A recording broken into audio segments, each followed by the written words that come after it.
The deep डायव्हच्या या नव्या सखोल चर्चेत स्वागत आहे. आज आपण एका अशा विषयावर बोलणार आहोत जो नुसतीच एक शौर्याची कथा नाहीये. नक्कीच. म्हणजे एका संपूर्ण साम्राज्याचं आणि एका मोठ्या विचाराचं भविष्य ठरवणारा तो अत्यंत काय म्हणतात त्याला, तो एक निर्णायक क्षण होता. बरोबर. आज आपण 1660 सालच्या पावनखिंडीच्या ऐतिहासिक लढाईचं सखोल विश्लेषण करणार आहोत. बरोबर. आणि ही आजची चर्चा ना नेहमीच्या त्या शालेय पुस्तकातल्या कथेसारखी नसून हो, ती तशी नसेल. त्यामागील जी लष्करी रणनीती होती किंवा मानवी मर्यादांचा अंत पाहणारा जो संघर्ष होता त्या अंगाने आपण ती उलगडणार आहोत. कारण मी म्हणेन की खऱ्या नेतृत्वाची कसोटी तिथं लागली होती. अगदी बरोबर. आणि ही खूप गरजेचं आहे, कारण जेव्हा आपण या ऐतिहासिक नोंदी किंवा अभ्यासांचं बारकाईने विश्लेषण करतो ना, तेव्हा लक्षात येतं की हा प्रसंग केवळ काही तलवारींचा युद्धाचा नव्हता. मुळीच नाही. तो बुद्धिमत्ता, भौगोलिक परिस्थितीचा अचूक वापर आणि अफाट निष्ठा यांचा एक सर्वोच्च बिंदू होता असं आपण म्हणू शकतो. हो. तर सुरुवात आपण त्या परिस्थितीपासून करूया. म्हणजे मला नेहमी हा प्रश्न पडतो की जुलै 1660 मध्ये पन्हाळगडावर नेमकी परिस्थिती किती भीषण होती. खूपच भीषण होती. कारण आपण नुसतं ऐकतो की सिद्धी जोहरने वेढा घातला होता, पण या वेढ्याची तीव्रता नेमकी किती होती. ती तीव्रता खऱ्या अर्थाने जीवघेणी होती. म्हणजे बघा, सिद्धी जोहर हा आदिलशाहीचा एक अत्यंत क्रूर आणि खूप शिस्तबद्ध असा सरदार होता.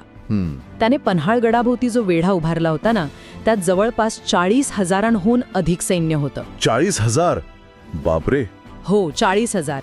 आणि गडाच्या पायथ्याला मुंगीलाही आत जायला जागा नव्हती असा तो कडेकोट बंदोबस्त होता.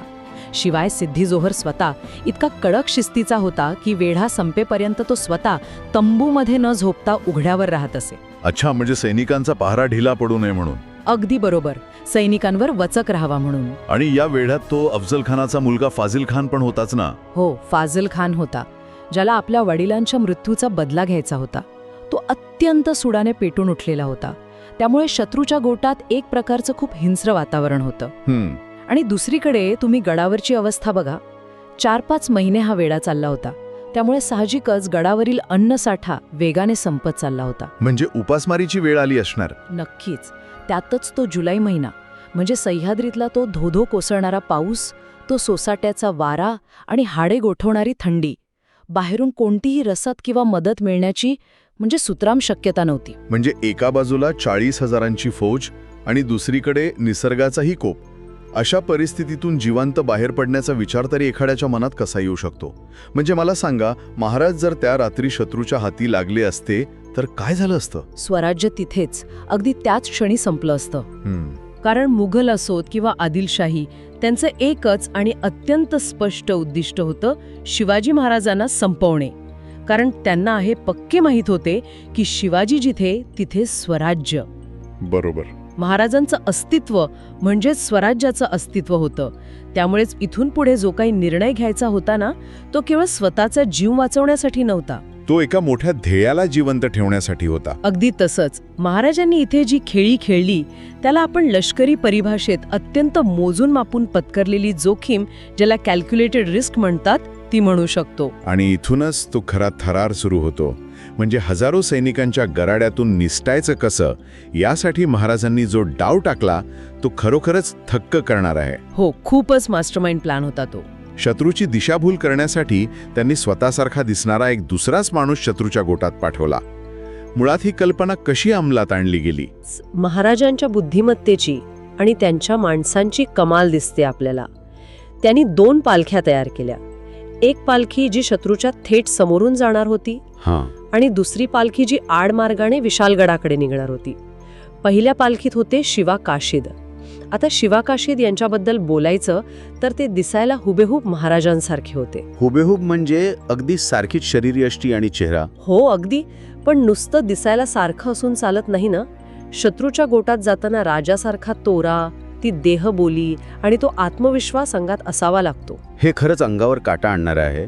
कारण शिवा काशीद यांना पूर्णपणे माहीत होतं की आपण थेट मृत्यूच्या दाढेत जात आहोत. 100% माहीत होतं. एकदा का शत्रूला सत्य समजलं की ते आपल्याला जिवंत सोडणार नाहीत हे माहीत असूनही त्यांनी महाराजांची वेशभूषा केली.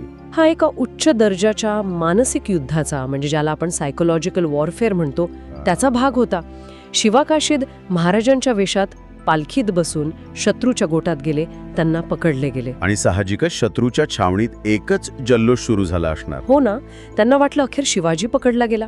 शत्रूचा आनंद गगनात मावत नव्हता आणि या जल्लोषात त्यांचा जो कडक पहारा होता त्यांचं लक्ष काही काळासाठी पूर्णपणे विचलित झालं. आणि याच एका क्षणाचा फायदा घेऊन खरे शिवाजी महाराज आणि त्यांचे मोजके ते 600 बांदल मावळे अंधारातून दुसऱ्या मार्गाने निसटले. बरोबर. शत्रूच्या मानसिकतेवर केलेला हा अत्यंत अचूक वार होता. पण हा आनंद फार काळ टिकला नाही. कारण सिद्धी जोहर अत्यंत धूर्त होता. हो, काही वेळातच त्याला समजलं की पकडलेला माणूस हा शिवाजी नाहीये, तर तो एक बहरूपी आहे. आपण फसवले गेलो आहोत हे समजल्यावर त्याचा तो जल्लोष क्षणातच प्रचंड रागात आणि सूडाच्या भावनेत बदलला. त्याने शिवा काशीद यांचा तिथेच वध केला आणि सिद्धी मसूदच्या नेतृत्वाखाली हजारो संतापलेल्या सैनिकांची फौज महाराजांच्या मागावर पाठवली. आता इथून पुढचा जो घटनाक्रम आहे ना, तो मला लॉजिस्टिकली म्हणजे प्रत्यक्ष भूगोलाच्या दृष्टीने समजून घ्यायला आवडेल. कारण पन्हाळगड ते विशालगड हे अंतर काही साधंसुधं नाही आहे. ते साधारण 60 किलोमीटरच्या आसपास असावं. हो, 60 ते 65 किलोमीटरचं ते अंतर आहे आणि तेही सह्याद्रीच्या अत्यंत दुर्गम रांगांमधून जाणारं. आजच्या काळात आधुनिक ट्रेकिंगचे बूट आणि रेनकोट घालून दिवसाढवळ्या तिथे ट्रेकिंगला जाणं किती कठीण असतं हे आपण जाणतो. नक्कीच. मग विचार करा, ती जुलै महिन्याची अमावस्येची काळोखी रात्र, मुसळधार पाऊस, चिखलाने माखलेल्या आणि निसरड्या झालेल्या त्या डोंगरदऱ्यांच्या वाटा, अंगावर फक्त साधे कपडे, पायात साध्या वाहणा किंवा अनवाणी पाय आणि पाठीवर तलवारींचं ओझं. त्यात हे मावळे गेले 4-5 महिने गडावर अर्धपोटी होते. हो, तोही मुद्दा आहेच. त्यांच्या अगदी मागावर होता. हे मानवीय क्षमतेच्या पलीकडचं वाटतं. अगदी तसंच होतं. तासांतास चाललेला तो जीवघेणा पाठलाग होता तो. महाराज आणि मावळे विशालगडाच्या दिशेने धावत होते, पण पहाटेच्या सुमारास त्यांच्या लक्षात आलं की शत्रू आता खूपच जवळ आलाय. सिद्धी मसूदचे घोडेस्वार वेगाने अंतर कापत होते. विशालगड अजूनही काही मैल दूर होता आणि सर्वांचीच शारीरिक क्षमता आता संपत आली होती. आणि नेमक्या याच वेळी समोर आली ती घोडखिंड. हीच ती जागा जिने या संपूर्ण लढाईला एक ऐतिहासिक वळण दिलं. या घोडखिंडीचं भौगोलिक महत्त्व काय होतं? म्हणजे हजारो सैनिकांना रोखण्यासाठी हीच जागा का निवडली गेली?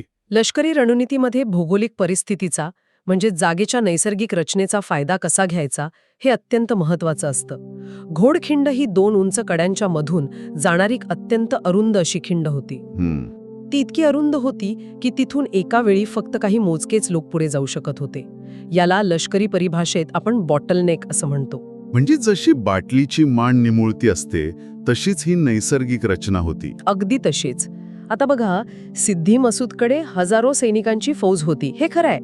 पण या जागेच्या नैसर्गिक रचनेमुळे त्या हजारो सैनिकांना एकाच वेळी मोठा हल्ला करणं पूर्णपणे अशक्य झालं. बरोबर. तुमच्याकडे 10,000ची फौज असू द्या, पण जर समोरच्या रस्त्यावरून एका वेळी फक्त 10च लोक येऊ शकत असतील तर तुमच्या त्या विशाल संख्येचा काहीही उपयोग होत नाही.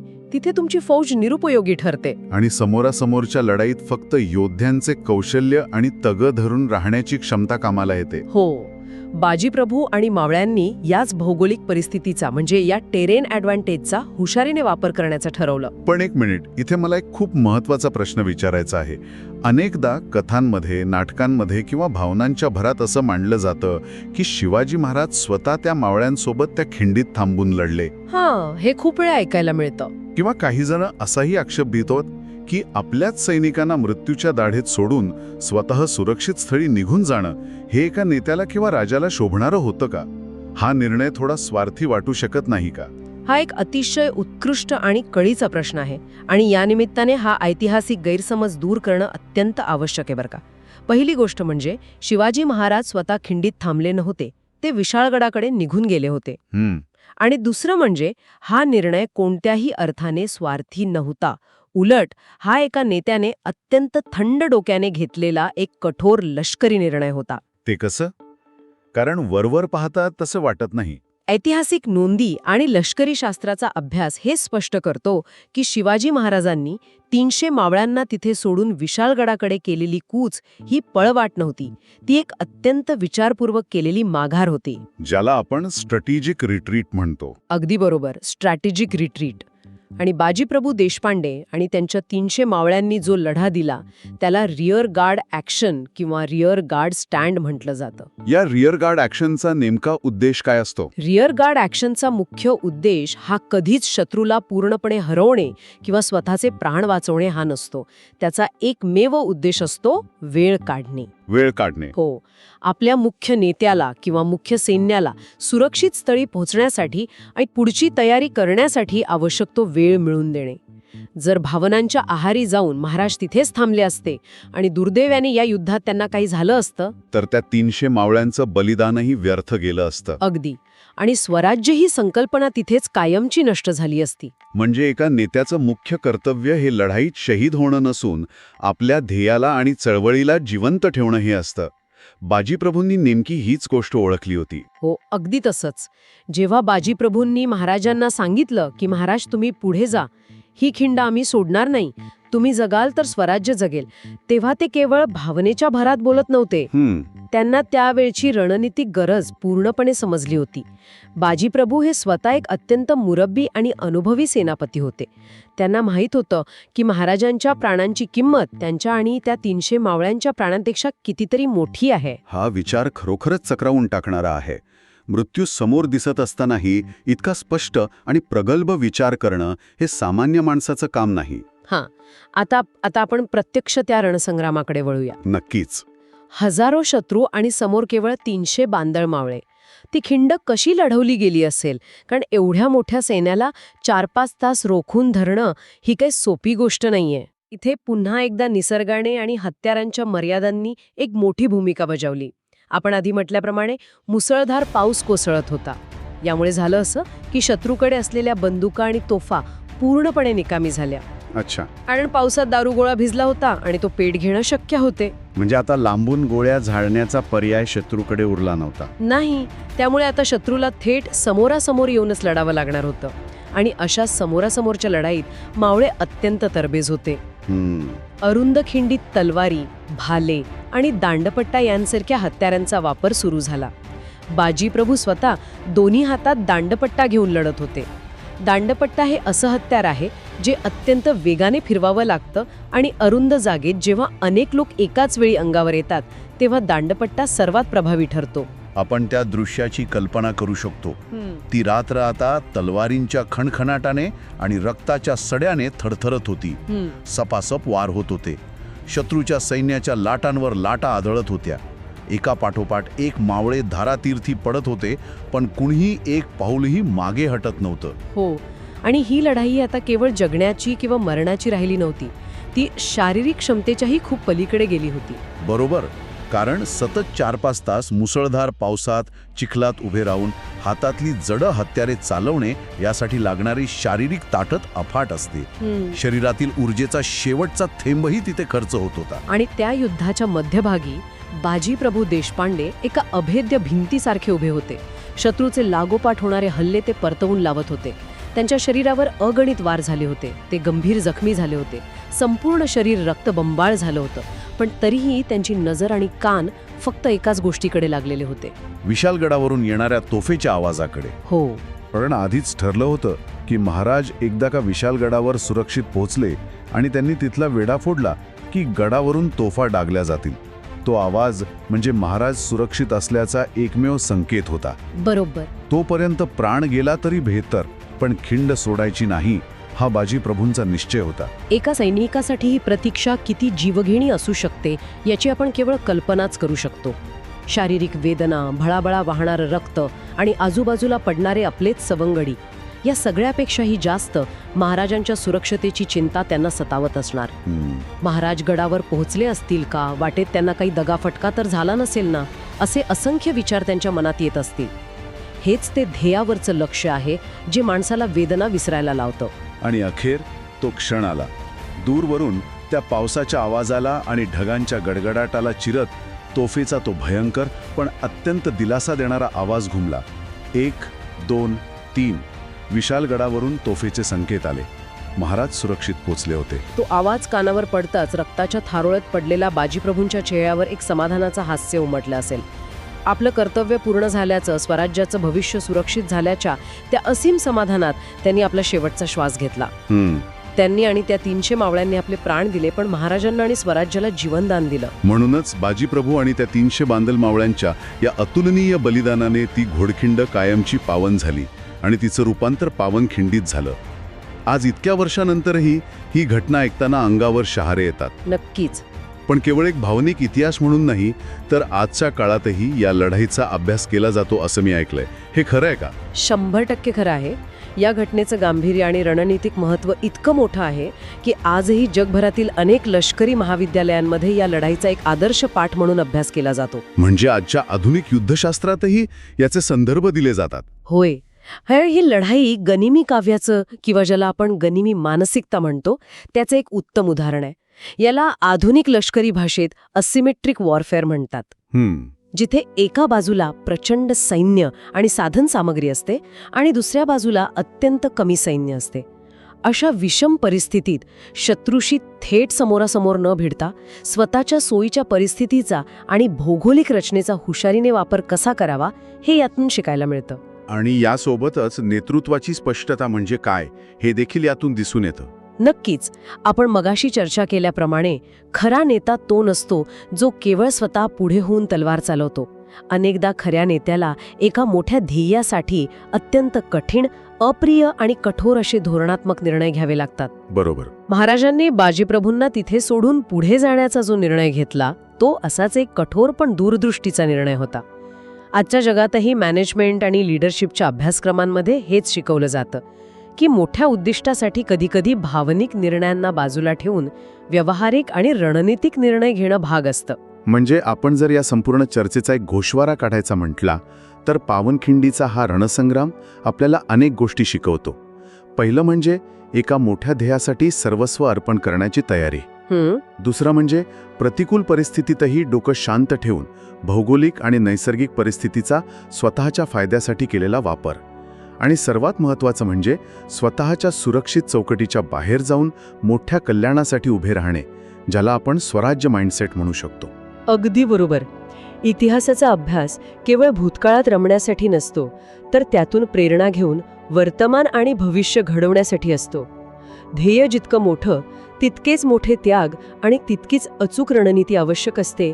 हाच धडा आपल्याला पावनखिंडीतून मिळतो. आजच्या या चर्चेतून आपण खऱ्या अर्थाने पावनखिंडीच्या इतिहासाकडे एका नव्या आणि अधिक प्रगल्भ दृष्टिकोनातून पाहू शकलो आहोत. पण ही सखोल चर्चा संपवण्यापूर्वी याच ऐतिहासिक स्रोतांच्या आधारावर विचार करण्यासारखी एक अत्यंत महत्त्वाची गोष्ट आहे. कोणती? आपण नेहमी विजयवीरांचा आणि मोठ्या यशाचा उदोदो करतो, पण जर नेतृत्वाचा खरा अर्थ एका मोठ्या ध्येयासाठी जोखीम पत्करणे आणि कठोर निर्णय घेणे हा असेल, तर आजही आपल्या आजूबाजूला अशा अनेक मोठ्या यशांच्या आणि विजयांच्या मागे कितीतरी लोकांचे असेच मूक आणि धोरणात्मक बलिदान दडलेले नसते का? खरे. अशी कितीतरी लोक असतात ज्यांची इतिहासाला किंवा समाजाला कधीच नोंद घेता येत नाही, पण त्यांच्या त्या रिअर गार्ड ॲक्शनमुळंच मुख्य ध्येय साध्य होत असतं. आणि सर्वात महत्त्वाचा प्रश्न, आपण आपल्या वैयक्तिक आयुष्यात आपल्या कुटुंबासाठी किंवा आपल्या समाजासाठी त्या एका तोफेच्या आवाजासाठी कोणती पावनखिंड लढवत आहोत? अगदी विचार करायला लावणारा मुद्दा आहे हा. हो, द डीप डाईव्हची ही सखोल ऐतिहासिक चर्चा आपण इथेच थांबूया. पुन्हा भेटूया अशाच एका नव्या आणि रंजक विषयाच्या सखोल विश्लेषणासोबत. नमस्कार.